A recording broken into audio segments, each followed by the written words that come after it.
What's up, guys? In this video, we're gonna answer a question I get asked often, and this is, why is it that circumstances don't matter when I'm manifesting, creating something different, right? And this is a very important question. This is a very important question because often we get distracted by what is when we're trying to create something else, because it's so much in our face, right? Our challenges, our problem, our situation is so right here that we cannot just, how do I not see it? How do I not think about it? How do I not respond or react to it, right? So the question is, how do I make sure it doesn't affect me while I'm creating something else? And why is it that I should not pay attention to what is currently happening? And this is about understanding the power of focus, but it's also about understanding that what you're experiencing in your life right now is a result of your past thinking, past behavior, past mindset, past consciousness. So you're experiencing right now the result of your past conditioning, your past, dynamic momentum that you've created along the way that brought you exactly where you are right now. So your life is a reflection of the past that brought you here. So you have to realize that if I keep on letting what is control the way I think, control the decisions, the choice I make, and how I react and respond to it, it is only going to become a very predictable future because I haven't changed and I keep on letting things, people, situation control how I think, control my perception. And that is not going to lead to any form of change, because otherwise it's like doing the same old thing, expecting something to change. It doesn't work. So we have to be able to practice what I call positive denial.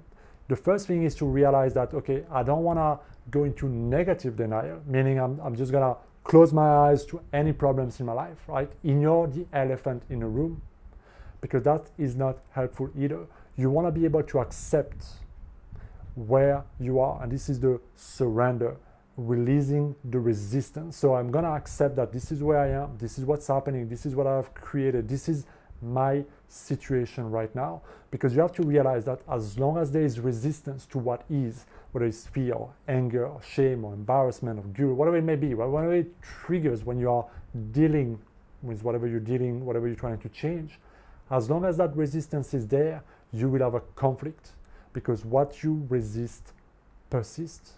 And so your mind will always bring it back to you. Something will always trigger you, because you cannot simply accept what is. But the mind resists, because if I accept what is, I'm not going to be able to change it. And this is a paradox. You can only dissolve what is the moment you start surrendering to the present moment and be like, you know what, this is what it is. I accept it. Let me feel all those emotions that are being triggered. Let me feel what needs to be felt, so I can then start focusing, thinking, creating something greater.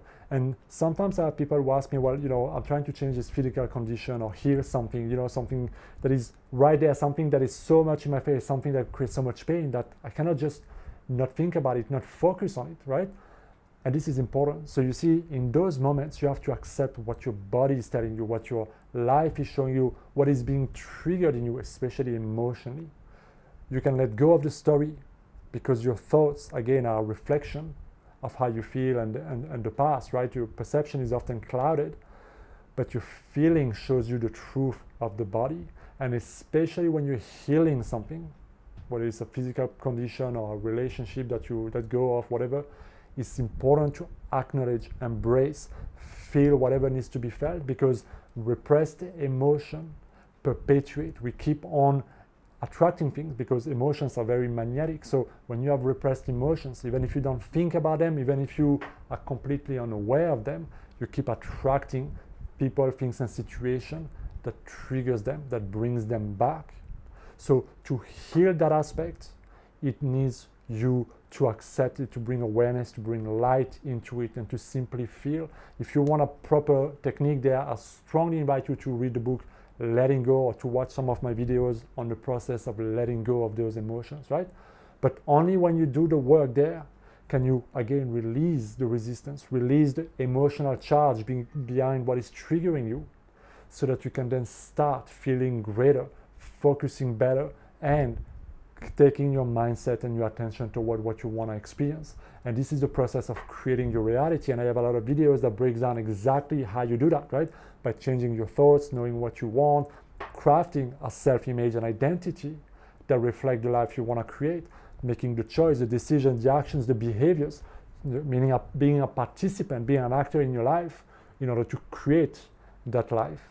But all of that doesn't work if you're not able to stop thinking according to what is, according to what the paycheck or your boss or your life is saying, because otherwise you remain a victim to your environment, trapped, conditioned by the environment, because now the environment thinks for me. Instead of taking responsibility and being the cause, let me think greater than what is. In the Bible it says, let the weak man say, I am strong. Because as long as the weak man say, I am weak, and think I am weak, and look at my life, it shows I'm weak, I remain what I believe I am. So accept where you are, embrace the emotion, dissolve them, and start focusing, affirming, visualizing, living something greater, regardless of how long it takes for things to start changing, because there will be some form of like overlay of time, right? Before the new momentum start kicking in, before new things start coming in, you will be left with what was and the momentum of the past, if that makes sense. So stay there, close your eyes to what is, practice the positive denial, focus on what you want, and this is how you can stop letting things that are in your life controlling you and perpetuating itself in your life. Let me know what you think down in the comments. Thank you for watching this video. Make sure you hit that subscribe button and click that bell if you want to make sure you see every single video on the channel. I'll see you next time. Be well.